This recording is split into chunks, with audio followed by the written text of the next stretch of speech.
Me and Chisholm are on the way to a triple stabbing out on the north side of Chicago. It's unclear what's happened exactly, but we do know that a 45-year-old woman stabbed 3 children and then set the house on fire. I'm doing this for 2 reasons. Reason number 1, Chicago is the #1 city in the country for raw number of homicides. Reason number 2, I don't trust Chicago police to tell us the entire truth about what's going on. I want to know what's going on for myself.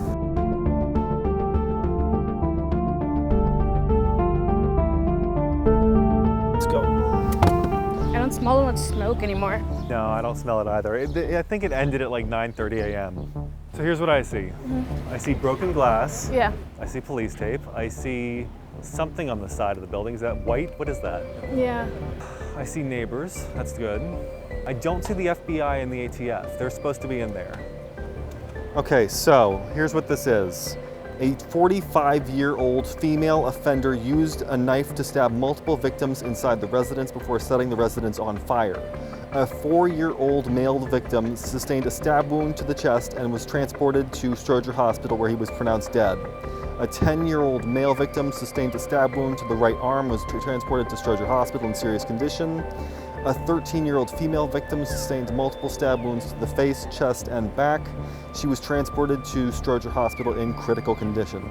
Responding officers rendered aid to the victims after gaining entry into the residence. These are the pictures here. I got here after, we heard on the scanner, we heard about the fire. And when they were talking about it, they said there was a man in there with a gun. And then the fire just started. Then it got out of control. Don't know how it got out of control, but it went out of control. Here, I was in the side of across the street, so I decided to film all the pictures from the fire department where it was blazing. It was started slowly, but it picked up. I was like, wow, the whole roof collapsed. Oh, wow. And then, we're just here waiting. We're trying to get the board up from the owner. We called the owner. We let him know what was going on, and he was shocked. He said his partner was here, so we came around. He told me where to go meet his partner. So we're waiting to see if we do the board up, but they're investigating the property. So when you were here, were they taking people out of the building? They took a baby. They were doing compression on the baby, but it was a little too late. God bless his soul. Yeah. It was the ugliest thing I ever seen. I didn't think of taking pictures. I don't do that. I don't want to do that. Unimaginable. Oh my God, it was the worst thing. Was the child the last one to come out of the building? No, I believe there was 3. 3 of them. There's so many stories. Yeah. I would hate to say something and it's not right. You know what I mean? But I did see the baby. They were giving compression in the front. A lot of people, they drink and, they're having fun, but the fireworks, you can never tell which way they go, especially when you're drinking. Right, so you expect, getting more calls later in the day. Tonight is going to be a busy night. Hopefully not. I pray that everybody has, they blow them up where there's no houses and stuff, instead of their backyards and stuff like that, in the garages. Thank you so much for talking with us. Nice meeting you guys. I hope you have a blessed day. You too. Stay safe out here. Okay. So your first crime scene, right? Yes, I guess it would be the first that I would think of. There's like the memory that I have in elementary school where there was some guy who was on a high-speed chase and he ended up in our backyard. Oh, that's crazy. Yeah, and that was like my first oh wow, this is like cops. So, but nice to be on the other side of the tape. Yep.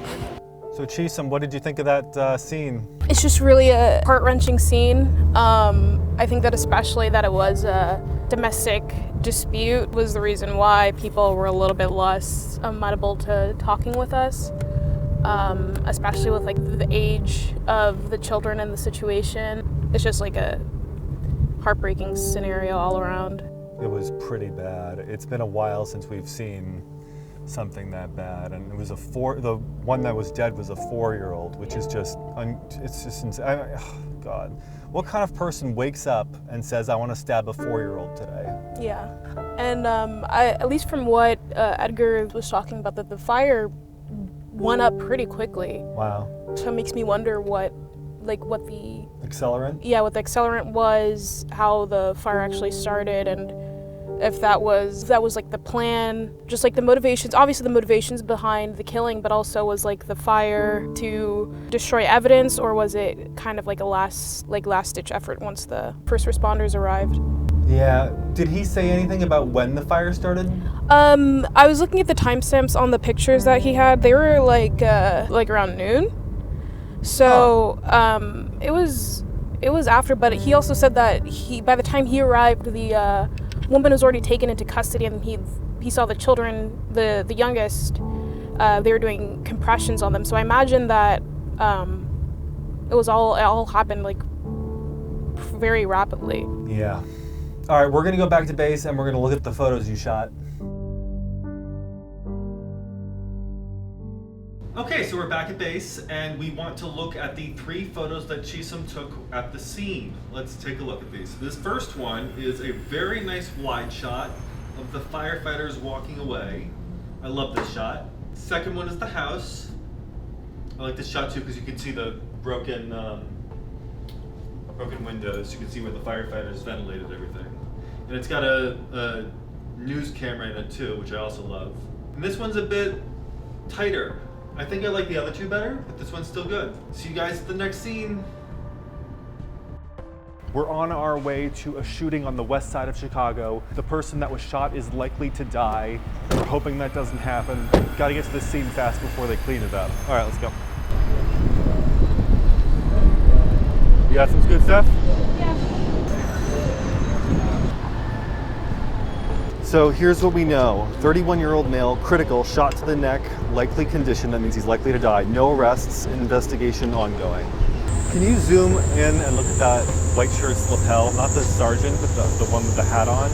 Can you just see what he's got on his neck? Just take a picture of it. So what do you think happened here? Do you think it happened inside the ice house? Oh, while on the sidewalk. So it was definitely on the sidewalk. I think you're right. I think that's blood. Hey Kyle, do you recognize that guy? The guy with just officer on his back instead of... He works security. Okay, look at this. At least 19 people shot, 2 fatally in the 4th of July weekend's gun violence. So we've missed a bunch of scenes, but that's an insane number. We're only a couple hours, we're only about... It hasn't even gotten like till night when actual fireworks start. We're 19 hours into this. And we already had the thing in the morning with the stabbings. And 19 people shot. That's insane. Yeah. The people you're looking at right now are the detectives. They just got here. We're still waiting on the crime scene people to get here. So we're on our way back to base. The most interesting thing about that scene was the commander that showed up, and I think Chisholm and I both agree on that. We are on our way back to home, and we're gonna take a look at all the beautiful photos that Chisholm took. So we're now back at base. We're gonna take a look at the photos that Chisholm shot, which are very nice so far. This first shot is great. It's got transit police, I think. Oh, this is beautiful. His eyes are closed though. Bad luck. This is a really great shot though. Nice. Nice. Yeah. This is great. This is also great. This is awesome. Look at the composition on this one. You're giving him a lot of headroom though. I gotta say. It's a lot of headroom. Yeah, it's security, I knew it. That's a pretty good shot. Nice. Ooh, this is really pretty with the 2 lines. That's good, she's blocking the pool in this one. This is a good shot too. I actually don't mind the headspace. Oh, what a great shot. All right, that's the last one. All of these are fantastic. Great work. Thank you. You're a natural. Have you shot this? Have you shot cameras before? No. You're doing great, especially for your first time. Thank you. I'm not working, I can see where the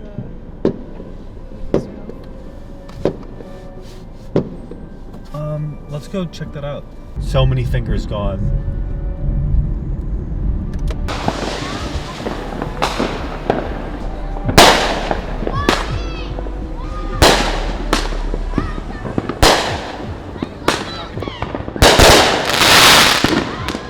So it is July 4th. We don't have any crime scenes to go to right now, so we're gonna hang out here and watch some fireworks.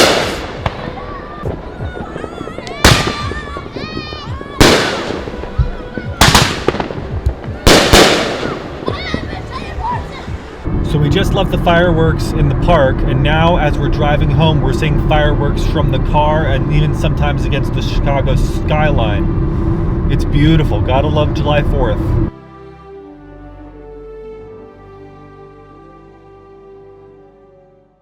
We are on our way to the scene of a shooting on the south side. The shooting actually happened last night, but the crime scene unit did not do a very thorough job.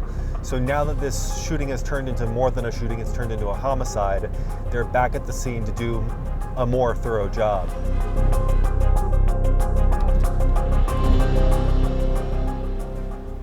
Slow day? Very slow day. This happened yesterday. Yeah, last night, right? Yeah. I've seen some photos from the scene. They put one evidence marker down in the front on the sidewalk or in the grass. 2 dogs, at least the dogs didn't get hurt. It's a lot of detectives for one shooting. Yeah. There's a Why couple. didn't they do this last night? Yeah, there's like I think at least 2 in the backyard right now. 1, 2, 3, 4, 5. Yeah, 5. How are there 5 detectives here? Maybe add more people so it doesn't look like they fucked up last night. What's this car? Like this? This one? Yeah. Oh, just forensics. Can you see if there's a bullet hole in that mailbox?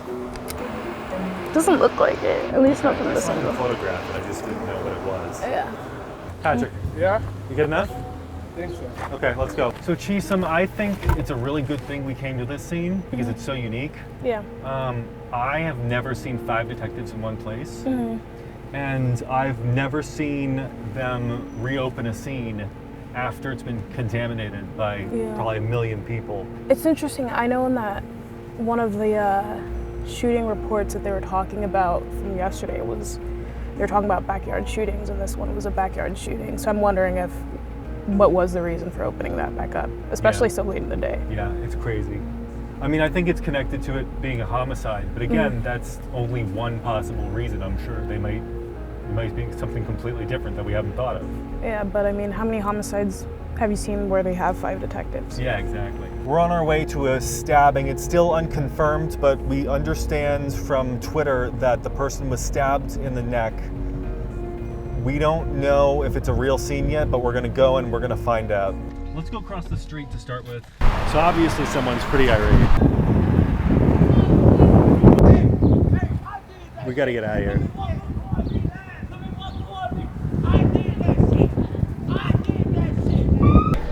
Hey, y'all want to call me? Come on. Hey, come on. Chicago Blues, come on. Yeah, that was a chaotic scene. I think that guy probably had nothing to do with it. His mouth was bloody. Yeah. Wow. And they just left him.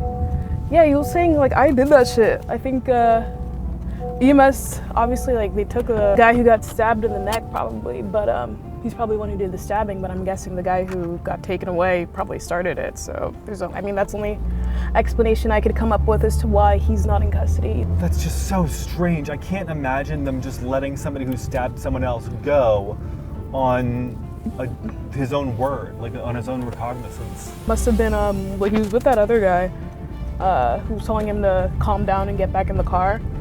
So he was probably the one. There's probably just like corroborating witnesses. There must have been. That must be it. I mean, there That was has like to be several it. people who were outside. So And the cop was starting like waving at us yeah, from some reason. I don't know if to Yeah, I think he was just waving to say hi. Yeah, I think he was waving to say hi too. Within like 10, 15 minutes of the original tweet. So if it was like that much up in the air in terms of what happened, I feel like they would still be there. I don't know if that... It's just really strange that they left without collecting any evidence. Mm-hmm. I mean, they did that at the last scene, so I guess maybe that's the trend for the day. Yeah, you're right. All right, we're gonna go back to base and we're gonna look at your photos from both scenes. Okay, so we're back at base. We're gonna take a quick look at the photos Chisholm shot at the second scene of the day. We already did the first ones earlier. This is a great shot. What do you think of this? I think it's pretty solemn, almost like a funeral procession. Yeah, this was a quiet scene. I really like quiet scenes. I've talked about that before. This is a good shot too. I wish we could tell that these are cops. I mean, I can see one badge, but the rest of them just... Oh, this is a good one. I wonder who that is. That's also a cop, right? Of course he's a smoker. Oh, nice. Oh, that is a cop. Evidence tech? Oh no, a detective. He's got an L series lens. in case you need it for nighttime. Oh, I love this shot. This is a really good shot. So this is the second scene. So it is 2. This guy was not happy with us. Or he was happy with us, and he just... it was ambiguous. Yeah, it was very hard to read. There's another shot of him that I think is pretty intense. This one? Yeah, this is the one where he was like, record me. I don't see any blood on his lip. It was like in his teeth. Okay. This is a really good shot. Great shots. Really happy with this. All right, that's a wrap for day 2. From all of us here at Chicago Crime, thank you for watching. We hope you learned something today, and have a good night. That's it for us. Goodbye. We documented flames. Chicago crime, every block out of town. Through the lens, dark truth we unveil. New co-host in the mix, every week a twist. Reality's raw, can't script it like this. Concrete jungle, saddles dance in the fog. Shooting photos where the city sings its dirge in the smog. Interview the witnesses, their stories run cold. Tales of survival, the brave and the bold. Switching co-hosts.